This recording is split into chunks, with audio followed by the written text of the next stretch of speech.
Bonjour et bienvenue sur RDC UKTV, votre média de référence pour déchiffrer l'actualité politique, sociale et culturelle en RDC. Avec des analyses approfondies, des enquêtes de terrain et des programmes captivants, nous vous informons pour sensibiliser.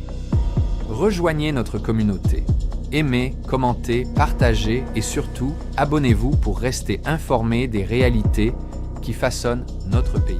Il étaillit une fois Jean-Pierre Bemba et le major Muhoozi. Ou comment le général Muhoozi Kainerugaba, actuel commandant en chef de l'armée ougandaise, a sauvé Jean-Pierre Bemba à Beni en 2001. La création du FLC à Kampala. En vue de résorber les conflits exacerbés de leadership qui émaillent la vie du mouvement politico-militaire RCD-KML, conflit qui oppose le professeur Ernest Wamba Diawamba, président de ce mouvement, d'un côté, et Antipas Mbusa Nyamwisi et John Tibasima, de l'autre côté, le président ougandais, Yoweri Kaguta Museveni, va encourager les dirigeants de ce mouvement à fusionner avec un autre mouvement politico-militaire congolais, qu'il parraine également, le MLC de Jean-Pierre Bemba. C'est ainsi que le 16 janvier 2001, à Kampala, Ouganda, un accord politique est signé entre les cadres du MLC, du RCD, KML et du RDC-N de Roger Lumbala, créant une plateforme dénommée Front de libération du Congo, FLC en sigle.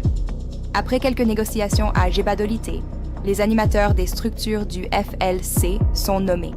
Jean-Pierre Bemba devient le président du FLC, Mbusa Nyamwisi le commissaire général équivalent du premier ministre, John Tibasima le commissaire général adjoint, Olivier Kamitatu, secrétaire général. Le professeur Wamba Diawamba est proposé comme le président de l'Assemblée des membres, espèce de parlement. Le professeur Wemba et Mbusa se mettent à l'écart. Mécontent, le professeur Wamba décline l'offre et se retire à Dar es Salaam, en Tanzanie. Mais manifestement, Mbusa Nyamwisi n'est pas très satisfait de cet arrangement politique. Il considère que malignement, les Ougandais ont retiré aux dirigeants du RDC-KML le contrôle effectif de leur mouvement pour le donner à Jean-Pierre Bemba, qui par ailleurs décide de venir s'installer à Beni. Mbusa Nyamwisi, quant à lui, part s'installer en Afrique du Sud, officiellement pour des soins de santé. Nous avons déjà vu, en détail dans 2 articles précédents, comment la gestion de Jean-Pierre Bemba a dégénéré en affrontements armés dans la ville de Beni entre les militaires du MLC et ceux du RDC-KML. Nous avons vu aussi comment les militaires de Mbusa vont prendre le dessus sur ceux de Jean-Pierre Bemba, jusqu'au point où le leader du MLC est complètement encerclé dans la concession NRA de Beni, qui lui servait de quartier général. Nous avons enfin vu comment Jean-Pierre Bemba a sollicité l'intervention de Thomas Luhaka, le secrétaire national adjoint du FLC en charge des activités militaires. Ce dernier se retrouve à Butembo à la tête d'une brigade, environ 2700 hommes. Mais Butembo se trouve à environ 50 km de Beni, et l'état de la route ne permet pas une intervention rapide. Le colonel ougandais Burundi ne veut pas intervenir. Donc, la solution la plus facile et la plus rapide pour desserrer l'étau des militaires de Mbusa autour de Bemba est l'intervention du contingent ougandais qui est sur place à Beni. Malheureusement pour Jean-Pierre Bemba, le commandant de ce bataillon ougandais, le colonel Burundi, refuse catégoriquement d'intervenir dans la bataille. Pour 3 raisons essentielles. Primo, il avait, à plusieurs reprises, déconseillé Jean-Pierre Bemba de recourir à la force pour neutraliser les gardes de la résidence de Mbusa Nyamwisi. Il prenait plutôt de recourir à la négociation. Maintenant que Bemba est en difficulté, le colonel Burundi considère que le Sherman, surnom de Jean-Pierre Bemba, est victime de son arrogance. Il ne lèvera pas le petit doigt pour l'aider. Secundo, le colonel Burundi est réputé proche de Mbusa Nyamwisi. Que celui-ci ait mis à terre son adversaire politique ne peut que réjouir le colonel ougandais, qui par ailleurs cherche à tout prix à éviter une confrontation avec les Nandais, Mbusa, et beaucoup des jeunes militaires du RDC-KML sont des Nandes. Parce que la tribu Nande est à cheval sur la frontière de la RDC et de l'Ouganda. On appelle les Nandes de l'Ouganda les Konjo. Et ces Konjo seraient mécontents d'apprendre que l'armée ougandaise a massacré des jeunes Nandes à Beni. Tertio, manifestement, le colonel Burundi avait reçu des instructions de sa hiérarchie pour ne pas intervenir dans ce conflit congolo-congolais entre Jean-Pierre Bemba et Mbusa Nyamwisi. On empêche Bemba de communiquer avec le président Museveni. C'est à ce moment que Jean-Pierre Bemba, en difficulté, tente à plusieurs reprises d'entrer en contact téléphonique avec son parrain, le président ougandais Yoweri Museveni, mais sans succès. À chaque fois, le standardiste du président ougandais lui dit que Mzi, surnom de Museveni, est en réunion, il est occupé, il va rappeler, etc. Et pendant ce temps, les militaires de Mbusa Nyamwisi lancent des mortiers dans la concession où se trouve Bemba. Et d'autres veulent carrément pénétrer dans la concession pour en finir une fois pour toutes avec Jean-Pierre Bemba. Paradoxalement, c'est Mbusa Nyamwisi qui tonne sur ses commandants, en particulier sur le commandant Claude Kiza, le chef de sa garde rapprochée, pour les empêcher de tuer Bemba. Pour Mbusa, l'objectif recherché était d'obtenir que Bemba rentre chez lui à l'Équateur, pas son élimination physique. L'intervention du capitaine Jeffrey, c'est dans ce contexte de tension extrême qu'un bon samaritain va apparaître du côté de Jean-Pierre Bemba. Cet homme s'appelle Capitaine Jeffrey. C'est un officier de renseignement, EO Intelligence Officer, de l'armée ougandaise, l'UPDF, Uganda People Defense Force.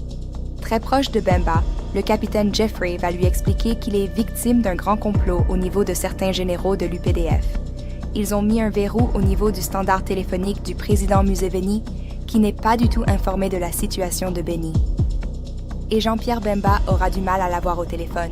C'est à ce moment que le capitaine Jeffrey va proposer à Bemba une piste de solution. Il informe le président du MLC que le major Muhoozi, le fils du président Museveni, est en formation dans une académie militaire en Égypte. Voici son numéro de téléphone là-bas. Tu n'as qu'à l'appeler et lui expliquer ta situation, comment tu es encerclé par les militaires de Mbusa et que le colonel Burundi, commandant du contingent UPDF de Beni, ne veut pas te secourir, dit-il à Jean-Pierre Bemba. Bemba appelle le major Muhoozi. Bemba va se saisir de cette opportunité en appelant le major Muhoozi en Égypte. Il lui explique la situation dans les détails.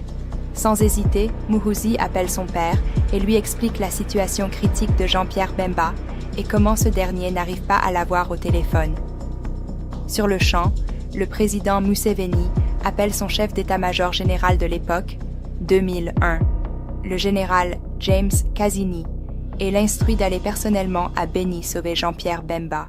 Le 8 juin 2001, le général Kazini atterrit à Beni en provenance de Kasese sous des tirs de balles. Il est accompagné de son ami congolais, Roger Lumbala. Le général ougandais met immédiatement aux arrêts le colonel Burundi et confie le commandement du bataillon UPDF à son adjoint, un jeune major, à qui il donne l'ordre de sortir les Mamba, véhicules blindés, et les Bifarous, rhinocéros, cry, chars de combat, pour aller libérer Jean-Pierre Bemba. Les Ougandais se déploient dans la ville de Beni en tirant en l'air pour disperser les militaires du RDC-KML de Mbusa Nyamwisi. Après avoir desserré l'étau autour de Bemba, le général Kazini et Roger Lumbala entrent dans la concession où ils trouvent le président du MLC sain et sauf, entouré de quelques-uns de ses camarades du mouvement, François Muamba Chishimbi, Dominique Kankou, Roger Nimi, Mama Micheline Bié-Bongenj, Montfort Konzi. Tous ces gens vont être évacués sur Kampala et ça sera la fin du FLC. La dissolution du FLC. L'acte officiel de décès du FLC sera signé à Kampala au cours d'une réunion de hauts cadres du FLC, Jean-Pierre Bemba, Antipas Mbusa Nyamwisi, John, Tibasima, Olivier Kamitatu, Roger Lumbala. Réunion présidée par le chef de l'État ougandais, Yoweri Kaguta Museveni. En application des résolutions de cette réunion, Jean-Pierre Bemba va récupérer ses cadres et ses militaires du MLC et retourner dans son fief, à l'Équateur. À suivre. Thomas Luaka Lozenjola, extrait de Mes Mémoires, Le choix de la liberté de J.P. Bemba. Vos observations, corrections et critiques sont les bienvenues. PS. En lisant cet article, un ami a cru comprendre le comportement actuel de Jean-Pierre Bemba, qui crée une diversion en s'attaquant avec une violence verbale inouïe à Joseph Kabila, son ancien patron, dans le 1+4, pour s'éviter de critiquer Paul Kagame, le mentor de l'AFC M23 de Corneille Nangaa. Rappelons-nous que le général-major Paul Kagame avait reçu Jean-Pierre Bemba à Kigali le 12 septembre 1998, avant la création même du MLC. Le MLC sera officiellement créé le 30 septembre 1998 à Kisangani. Selon le témoignage de Bemba lui-même, cet entretien avec le leader rwandais avait duré 2 heures. Voir le livre de Jean-Pierre Bemba, Le choix de la liberté, pages 9 à 10. S'attaquer à Joseph Kabila permet aussi à Jean-Pierre Bemba de ne jamais réagir au discours belliqueux de Muhoozi, le fils du président Museveni, devenu aujourd'hui général et commandant en chef de l'armée ougandaise. Le président du MLC s'interdit même de s'interroger à haute voix sur l'agenda réel de l'armée ougandaise en Ituri et au nord Kivu. Cette diversion politique de Jean-Pierre Bemba, qui consiste à s'attaquer violemment et presque de manière obsessionnelle au sénateur à vie Joseph Kabila, semble plaire à certains hauts cadres de l'Union sacrée. Mais tous ne sont pas dupes. Certains ont bien compris le jeu de leurs partenaires de circonstance qui tentent de saborder la cohésion nationale, tant recherchée en ce moment critique par le chef de l'État, Félix-Antoine Tshisekedi, tout en s'évitant de critiquer ses anciens bienfaiteurs, Museveni, Kagame, Muhoozi. À chacun de nous d'apprécier la pertinence de cette analyse de mon ami. Fin de la première épître.